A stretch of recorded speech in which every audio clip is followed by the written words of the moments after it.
Captain Rebecca Hawke Martinez had been stationed at Edwards Air Force Base for 3 years, but she still felt like an outsider. At 32, she was one of the few female pilots in her squadron, and the only one who flew the A-10 Thunderbolt, the legendary Warthog, that most pilots considered outdated and ugly. The morning sun painted the California desert gold as Rebecca walked across the tarmac toward the briefing room. Her flight suit was perfectly pressed, her boots polished to a mirror shine. She'd learned early in her career that looking the part was half the battle when you were fighting for respect in a man's world. "Well, look who's here," came a mocking voice from behind her. "If it isn't our little Warthog pilot." Rebecca turned to see Major Dylan Brooks, the squadron's golden boy, flanked by 2 other pilots. Brooks flew the sleek F-16 Fighting Falcon, and never let anyone forget it. His perfect smile and movie star looks had earned him attention from the base commander and jealousy from his peers. "Morning, Brooks," Rebecca replied evenly, refusing to take the bait. "I heard they're finally retiring those old garbage trucks you fly." Brooks continued, his voice dripping with fake sympathy. "Maybe you can transfer to cargo planes. That seems more your speed." The other pilots snickered. Rebecca felt heat rise in her cheeks but kept her expression neutral. She'd heard worse over the years, comments about women not belonging in combat aircraft, jokes about her small stature, suggestions that she'd only gotten her position through quotas rather than skill. "The A-10 has saved more lives than any other close air support aircraft in history," she said quietly. "I'm proud to fly her. Pride doesn't win wars, Martinez," Brooks shot back. "Speed and firepower do. Maybe if you flew a real fighter jet, you'd understand." Rebecca walked away without another word, but Brooks's laughter followed her into the briefing room. She took her usual seat in the back corner, pulled out her notebook, and waited for the morning briefing to begin. Colonel James Harrison entered the room with his typical military bearing, ramrod straight, silver hair perfectly groomed, and a stern expression that could freeze water. At 58 he was old-school military, a Vietnam veteran who'd worked his way up through the ranks when the Air Force was even more male-dominated than it was today. "Listen up, people," Harrison barked as he strode to the front of the room. "We've got a situation developing overseas. Intelligence suggests a terrorist cell has taken hostages in a compound near the Syrian border. Special forces are requesting immediate air support for a rescue operation." Rebecca leaned forward, her pulse quickening. This was what she'd trained for, real combat, real lives on the line. "The mission requires precision strikes on heavily fortified positions while avoiding civilian casualties," Harrison continued. "We need pilots who can get in low, hit hard, and get out clean." Major Brooks raised his hand. "Sir, my F-16 squadron can be ready in 2 hours. We have the speed and firepower to neutralize any threat." Harrison nodded approvingly. "Good thinking, Brooks. What about close air support for the ground team?" "Any jet will do for that, sir," Brooks said dismissively, not even glancing in Rebecca's direction. "Ground support is just flying in circles and making noise to scare the bad guys." The colonel's eyes swept the room and landed on Rebecca. For a moment she thought she saw something, respect maybe, or recognition of her experience, but then his expression hardened. "Martinez," he said curtly, "your A-10 squadron will provide backup support. Stay out of the way and follow Brooks' lead." Rebecca felt her heart sink. Backup support. It was a slap in the face, relegating her to the sidelines while the real pilots handled the important work. She'd flown dozens of combat missions, had more hours in combat zones than Brooks and his entire squadron combined, but none of that seemed to matter. "Sir," she began, but Harrison cut her off with a wave of his hand. "That's final, Captain. We need reliable aircraft for this mission, not experimental platforms." Experimental platforms. The A-10 Thunderbolt II had been in service for over 40 years, had proven itself in every major conflict since the Gulf War, and was specifically designed for the kind of close air support mission they were discussing. But Rebecca bit her tongue and nodded, double quotes, "Yes, sir." As the briefing continued, Rebecca felt the familiar sting of being overlooked, underestimated, and dismissed. She thought about her father, a career Air Force mechanic who'd taught her to love flying before she could even reach the rudder pedals. He'd told her that respect was earned, not given, and that sometimes you had to prove yourself over and over again.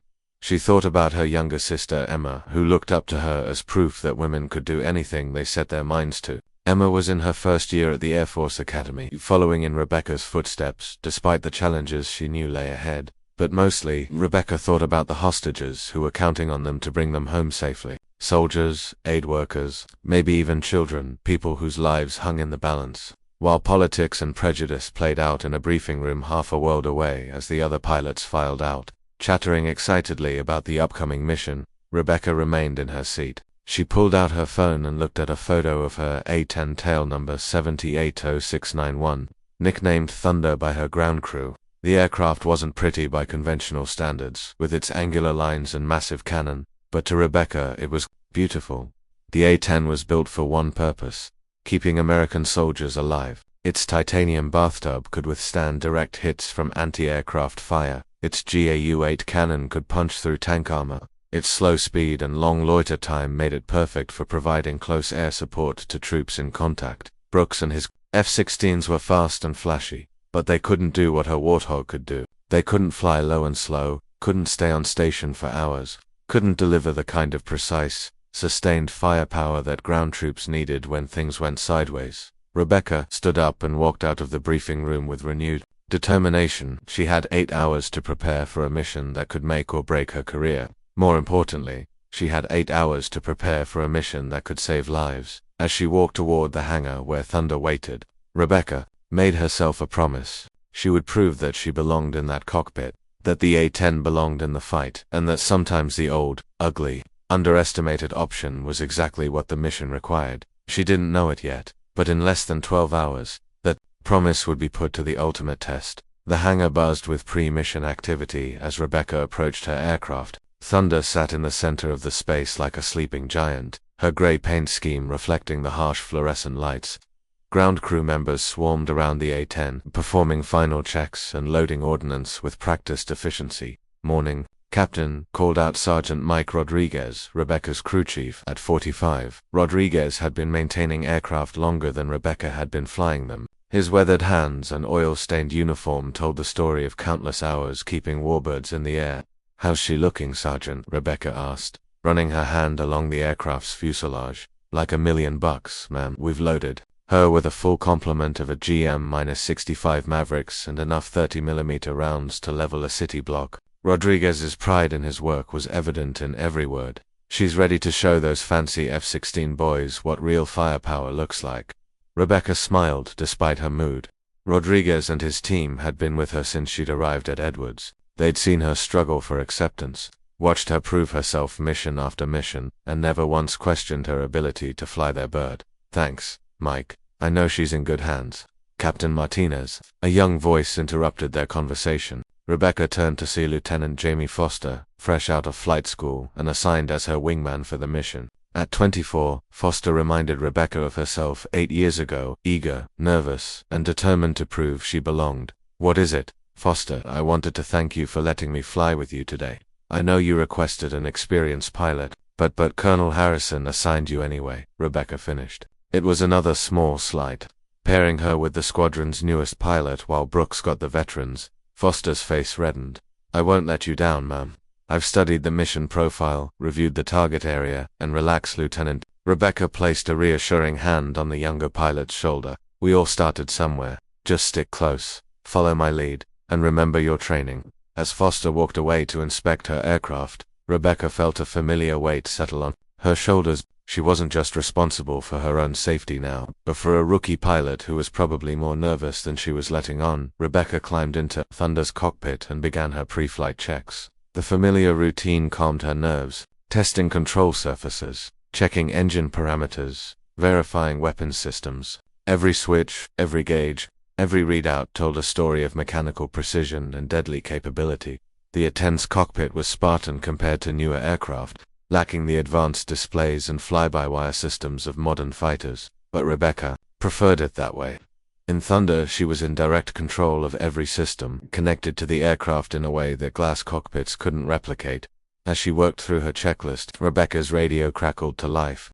"Thunder lead, this is Falcon 1. Brooks's voice carried its usual cocky confidence. "Hope you're ready to watch some real pilots work today." Rebecca keyed her microphone. "Falcon 1, Thunder lead. We'll try to keep up. Just stay out of our way when the shooting starts, sweetheart. This is going to require some real flying." The casual use of sweetheart made Rebecca's jaw clench, but she forced her voice to remain professional. "Copy that, Falcon 1. She switched to her squadron's internal frequency. "Thunder 2, this is lead. Radio check. Thunder lead. 2. Loud and clear, Foster's voice replied, trying to sound confident but betraying her nervousness. Good. Remember, our job is close air support. We stay low, we stay focused, and we protect the ground team. Speed isn't everything, precision is. Roger that. Lead. Rebecca glanced at her watch.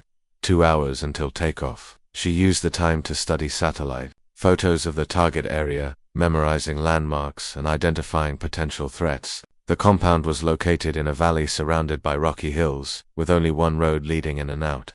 Perfect terrain for an ambush, but also perfect for the A-10's low altitude capabilities. The intelligence briefing had been sparse on details. A terrorist cell had taken an unknown number of hostages and was demanding the release of prisoners from various international facilities. Special forces teams were already in position around the compound, waiting for air support to neutralize the external defenses. Rebecca studied the photos more closely. The compound consisted of several buildings surrounded by concrete walls topped with razor wire. Guard towers provided elevated firing positions, and intelligence suggested the presence of anti-aircraft guns and portable surface-to-air missiles. It was exactly the kind of target. The A-10 was designed to attack, heavily defended, requiring precise strikes to avoid civilian casualties, and needing sustained fire support rather than quick hit-and-run attacks. As she prepared for the mission, Rebecca's mind wandered to her conversation with her sister Emma the previous weekend. Emma had called from the academy, excited about her progress in flight training, but also frustrated by the attitudes of some of her male classmates. "They act like I don't belong here," Emma had said. "Like I'm just taking up a slot that should go to a real pilot." "I know exactly how you feel," Rebecca had replied, "but don't let them get in your head. Prove yourself through your actions, not your words. Is it worth it, Becca? The constant fighting for respect, the feeling like you have to be twice as good just to be considered equal." Rebecca had thought carefully before answering. "Every time I climb into that cockpit, I'm not just flying for myself. I'm flying for every woman who wants to serve her country, for every little girl who dreams of being a pilot, for every person who's been told they're not good enough because of who they are instead of what they can do." Now, sitting in Thunder's cockpit with a real mission ahead of her, those words felt more important than ever. This wasn't just about proving herself to Colonel Harrison or showing up Major Brooks. This was about demonstrating that the A-10 Thunderbolt II and the pilots who flew her were still relevant, still necessary, still the best option for keeping American soldiers alive. Rebecca's thoughts were interrupted by Rodriguez tapping on her canopy. She opened it and leaned out. "Captain, I just wanted to say, give hell out there. Show those hotshot fighter jocks what a real combat aircraft can do." "Thanks, Mike. Take care of things while I'm gone." "Always do, ma'am. Bring Thunder home in one piece." Rebecca nodded and closed the canopy. She looked around the cockpit one more time, her eyes lingering on a small photo taped to the instrument panel, a picture of her father in his Air Force uniform, taken when he was about her age. He'd been killed in a car accident when she was 25, just as her career was taking off. She'd kept his photo with her on every mission since. "Watch over me, Dad," she whispered. The radio crackled with the tower's voice. "All aircraft. This is Edwards Tower. Mission launch in T-minus 60 minutes. All pilots report to final briefing." Rebecca took a deep breath and climbed out of the cockpit. The final briefing would include updated intelligence, weather reports, and coordination procedures with the special forces teams on the ground. It would also be her last chance to voice any concerns about the mission plan. As she walked toward the briefing room, Rebecca felt the familiar pre-mission butterflies in her stomach, but beneath the nervousness was something else. A quiet confidence born from years of training and combat experience. She was ready for this mission, and more importantly, Thunder was ready. Whatever happened in the next few hours, Rebecca Martinez was going to show everyone exactly what an A-10 Thunderbolt II could do in the right hands. The stage was set for a confrontation that would change everything. The final briefing room was tense with anticipation. Maps covered every wall surface, showing detailed topographical views of the target area. Red pins marked known enemy positions while blue indicated friendly forces. Colonel Harrison stood at the front, his expression grim as he updated the assembled pilots on the latest intelligence. "Satellite reconnaissance confirms at least 30 hostiles in the compound," Harrison announced. "They're armed with AK-47s, RPGs, and we've identified at least 2 Zu-23 anti-aircraft guns positioned on the main building's roof." Rebecca studied the updated photos. The Zu-23 was a Soviet-era twin-barreled anti-aircraft cannon, deadly against helicopters and low-flying aircraft. Most pilots would want to stay high and fast to avoid its effective range, but the A-10 was built to survive exactly this kind of threat. Special Forces Team Alpha is positioned on the North Ridge. Team Bravo on the south, Harrison continued. They'll initiate the ground assault once air support neutralizes the outer defenses. Rules of engagement are tight. Positive identification required before engaging any target. Major Brooks raised his hand. Sir, my F-16s can make quick work of those anti-aircraft positions. We'll come in fast at 20,000 feet, drop our ordnance, and be gone before they know what hit them. What about close air support for the ground teams? Asked Captain Lisa Park, one of the other A-10 pilots. That's where Martinez's squadron comes in, Harrison replied, his tone suggesting this was an afterthought rather than a crucial mission element. Once we've cleared the major threats, the Warthogs can provide overwatch while Special Forces moves in. Rebecca felt her frustration building. The colonel was treating close air support like a secondary mission, when in reality it was often the most critical element of any ground operation. Special Forces teams were incredibly capable, but even they needed air cover when things went wrong. Sir, Rebecca said, standing up, the A-10's armor and redundant systems make it better suited for operations in a high-threat environment. We should consider Captain Martinez. Harrison interrupted sharply. The mission profile has been established. Your job is to follow orders, not redesign strategy. An uncomfortable silence fell over the room. Rebecca felt every eye on her. As she slowly sat back down, Brooks was smirking openly, clearly enjoying her public rebuke. Now, Harrison continued, weather over the target area is clear with unlimited visibility. Sunrise is at 0630 local time, giving us good light for the operation. Any questions? No one spoke. The message was clear. The mission plan was final. Very well. Pilots, man your aircraft. Launch time is 0500 hours. Godspeed. As the pilots filed out, Rebecca caught Colonel Harrison's arm. Sir, I need to speak with you privately. Harrison's expression was cold. Make it quick, Martinez. Sir, I've flown more close air support missions than anyone in this room. The A-10 is specifically designed for this type of operation. If we let the F-16S go in first, they'll alert every enemy fighter in the area and burn up our element of surprise. Are you questioning my tactical judgment, Captain? No, sir. I'm offering my professional opinion based on combat experience. Harrison stepped closer, his voice dropping to a harsh whisper. Your professional opinion has been noted and dismissed. This is a precision operation requiring precision aircraft, not some antiquated relic from the Cold War. Now get to your plane and do your job. Rebecca felt her face burn with anger and humiliation, but she maintained her composure. Yes, sir. As she walked toward the flight line, Rebecca's radio earpiece crackled with chatter from the other pilots. Brooks was holding court with his F-16 squadron, making jokes about lawnmower engines and flying tanks. The casual disrespect stung, but Rebecca had learned to channel such emotions into focus. Thunder waited in the pre-dawn darkness, her engines already warmed up by the ground crew. Rodriguez appeared at Rebecca's elbow as she approached the aircraft. Everything's green, Captain. She's loaded for bear and ready to hunt. Thanks, Mike. Keep the coffee warm. We'll be back before you know it. Rebecca climbed into the cockpit and began her final pre-flight checks. The familiar routine steadied her nerves as she verified each system. Thunder responded to every input with mechanical precision, a testament to Rodriguez's maintenance excellence. Thunder lead, this is 2. Foster's voice came over the radio. Pre-flight complete, ready for taxi. Roger, Thunder 2. Let's show them what the Warthog can do. The two A-10s taxied to the active runway behind Brooks's formation of F-16s. The sleek fighters looked like thoroughbred racehorses compared to the blunt, angular Thunderbolts, but Rebecca knew which aircraft she'd rather have in a fight. Edwards. Tower, Falcon Flight is ready for departure, Brooks announced. Falcon Flight, you are cleared for takeoff. Fly safe and bring everyone home. The F-16s accelerated down the runway in pairs, their afterburners painting the darkness with brilliant, orange flames. They climbed rapidly into the pre-dawn sky, disappearing within seconds. Thunder Flight, you are cleared for takeoff. Rebecca pushed Thunder's throttles forward, feeling the twin General Electric engines spool up to full power.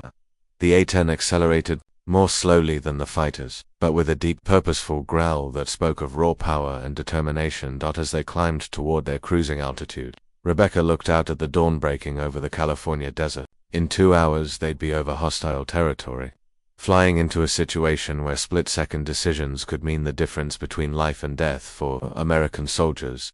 The flight to the target area was uneventful, giving Rebecca time to review the mission one more time. Foster flew a perfect formation position, staying close enough to provide mutual support while giving Rebecca room to maneuver if needed. Thunder lead. This is Falcon 1. Brooks's voice crackled over the radio as they approached the target area. We're beginning our attack run now. Stay clear of the target area until we've neutralized the anti-aircraft threat. Roger. Falcon 1. Thunder flight will maintain holding pattern at Angels 15. Rebecca watched from 15,000 feet as the F-16S dove toward the compound in the valley below. Their attack was textbook perfect. High-speed passes, dropping precision-guided munitions on predetermined targets. Explosions bloomed among the buildings as the fighters eliminated guard towers and weapon positions. But something was wrong. Rebecca's trained eye caught movement in the hills surrounding the compound, muzzle flashes and smoke trails that suggested the enemy had more weapons than intelligence had indicated. Falcon 1, Thunder lead. I'm seeing ground fire from positions not on our target list. Be advised, you may have additional threats in the surrounding hills. Thunder led. I don't see anything from up here, Brooks replied dismissively. Just stay out of the way and let us professionals handle this. That's when everything went wrong. A surface-duer missile streaked up from a hidden position in the rocks, tracking toward Falcon 3. The F-16 pilot saw it at the last second and threw his aircraft into a violent evasive maneuver, but the missile exploded close enough to damage his engine. Falcon 3 is hit, the pilot's voice screamed over the radio. I'm losing power, I need to get out of here. More missiles began launching from concealed positions throughout the hills. The intelligence briefing had been wrong. This wasn't just a terrorist compound. It was a heavily defended fortress with overlapping fields of fire designed to trap attacking aircraft. All Falcon aircraft. This is Falcon 1. Break off the attack. Break off the attack. The F-16S climbed rapidly, using their speed to escape the missile engagement zone. But down in the valley, Special Forces Team Alpha was already beginning their assault, counting on air support that was now racing away from the battlefield. Thunder led. This is Alpha 6, came an urgent voice over the radio. We're taking heavy fire and need immediate close air support. Where are those jets? Rebecca looked down at the chaos unfolding below. The Special Forces teams were pinned down by enemy fire, with no air support and no way to retreat. The F-16s were too damaged or too spooked to re-engage, and the hostages were still trapped in the compound. For the first time in her career, Captain Rebecca Martinez was the only thing standing between American soldiers and disaster. Thunder 2, this is lead, she said, her voice calm despite the adrenaline coursing through her veins. Follow me down. It's time to show them what the Warthog was built for. Thunder lead, this is Edwards Control. Be advised, Falcon Flight has reported heavy SAM activity in the target area. Recommend you maintain altitude until the threat is neutralized. Rebecca keyed her microphone as she pushed Thunder's nose down toward the valley floor. Edwards Control, Thunder lead Special Forces teams are in contact and need immediate air support. We're going in, negative, Thunder led. Colonel Harrison orders you to maintain your current position. Rebecca switched off her radio link to Edwards and selected the tactical frequency. She could deal with Harrison's anger later. Right now, American soldiers were dying.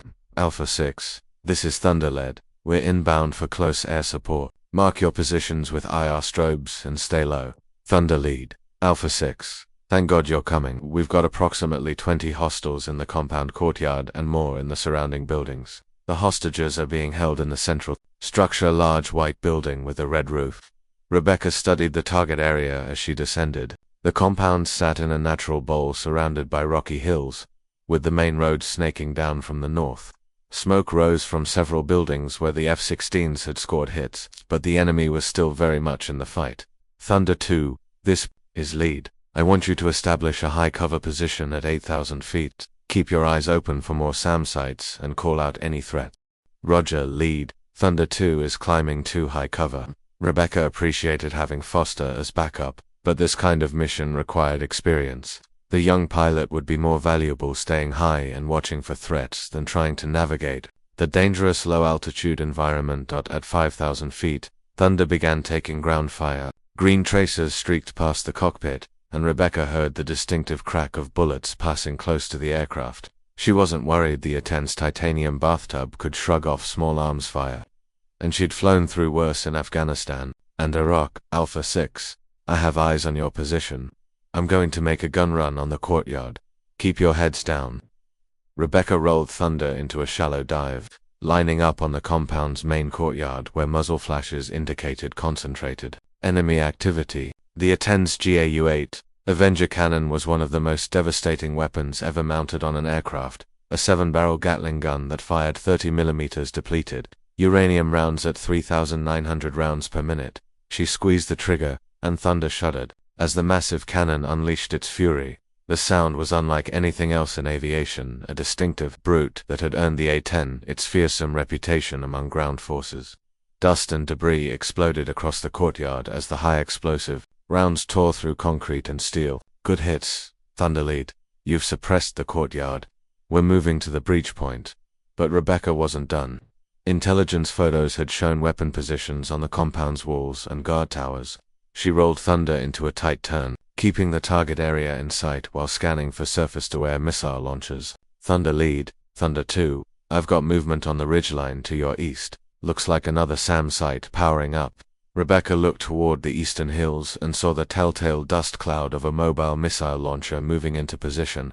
The SA-18 was a shoulder-fired weapon with enough punch to bring down any aircraft, but it had one weakness. The operator had to maintain visual contact with his target. Thunder 2, keep eyes on that SAM site. I'm going to draw his attention while Alpha moves. Rebecca dove Thunder toward the eastern ridgeline, presenting herself as a target to keep the missile operator focused on her instead of the special forces teams below. Was a dangerous gambit, but the A-10's defensive systems gave her a fighting chance. The missile launched with a bright flash and a thin smoke trail. Rebecca waited until the last possible second before deploying flares and pulling Thunder into a punishing AG turn. The missile, confused by the infrared countermeasures, exploded harmlessly behind the aircraft. Thunder led. That was too close. Foster's voice carried a note of panic. Relax, too. That's what we trained for. Rebecca had more immediate concerns. The gun run had suppressed the courtyard, but enemy fighters were regrouping in other parts of the compound.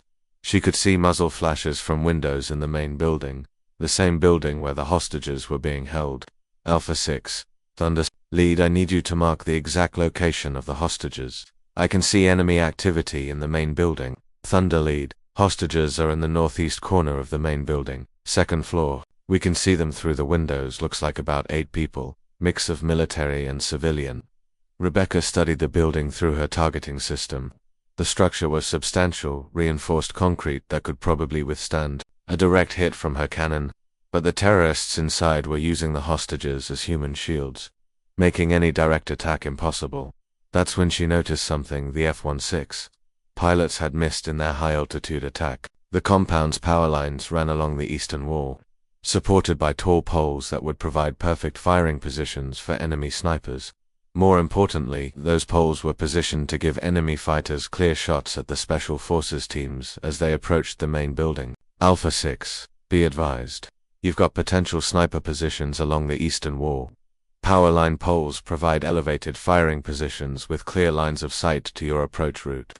Copy, Thunder Lead. We're taking fire from those positions. Now, Rebecca rolled Thunder into another attack run, this time targeting the power line poles. The GAU-8's depleted uranium rounds made short work of the concrete and steel structures, sending them crashing to the ground in showers of sparks and debris. Good shooting, Thunder Lead. Sniper threat neutralized. But as Rebecca pulled out of her dive, warning alarms began screaming in the cockpit. A new SAM site had locked onto her aircraft, and this one was no shoulder-fired missile. The radar signature indicated a ZU-23 anti-aircraft gun, the same weapon system intelligence had supposedly eliminated. Thunder Lead, you've got to look from the main building. Foster's voice was urgent. Break left, break left. Rebecca threw Thunder into a violent evasive maneuver as tracer rounds filled the sky around her. The ZU-23's 23mm shells were large enough to cause serious damage even to the A-10's armored systems. She needed to eliminate this threat before it could target the Special Forces teams or shoot down her aircraft. That the anti-aircraft gun was mounted on the main building's roof, the same building where the hostages were being held. Any attack on the gun position risks civilian casualties, but leaving it active would doom the rescue mission. Rebecca made a split-second decision that would define the rest of her career.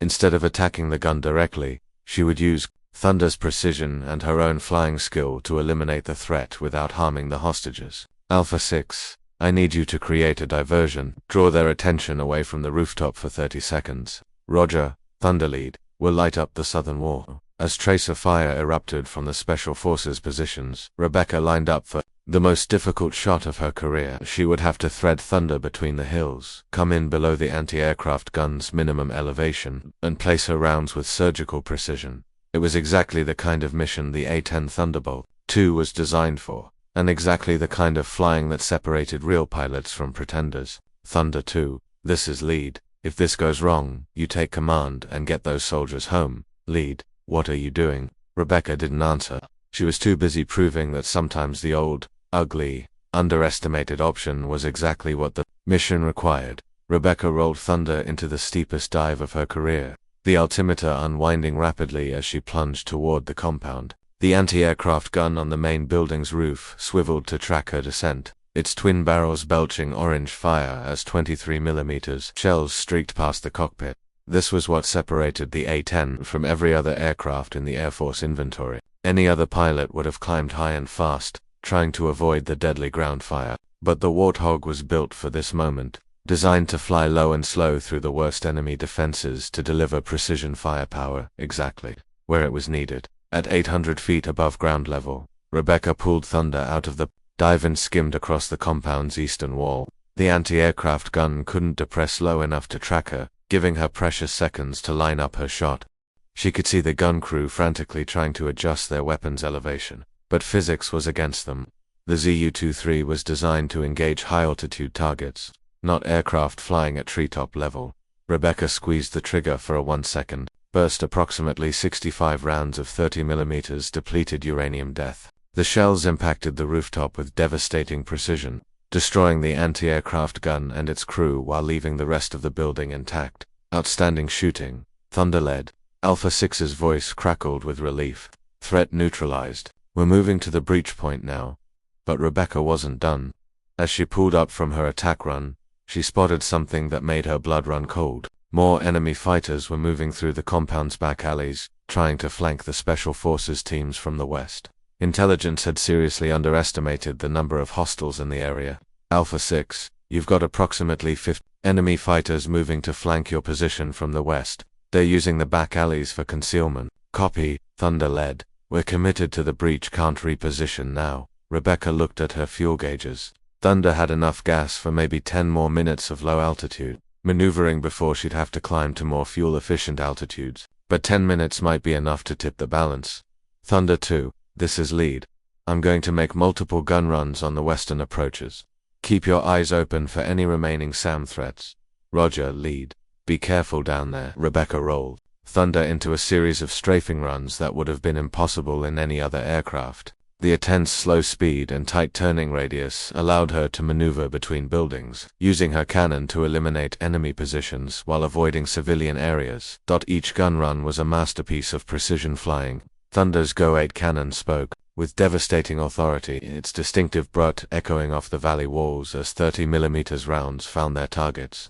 Enemy fighters who had been moving confidently through the alleys suddenly found themselves under attack from an aircraft that seemed to appear from nowhere. Thunder lead, this is Alpha 6. We've breached the main building, moving to hostage location now.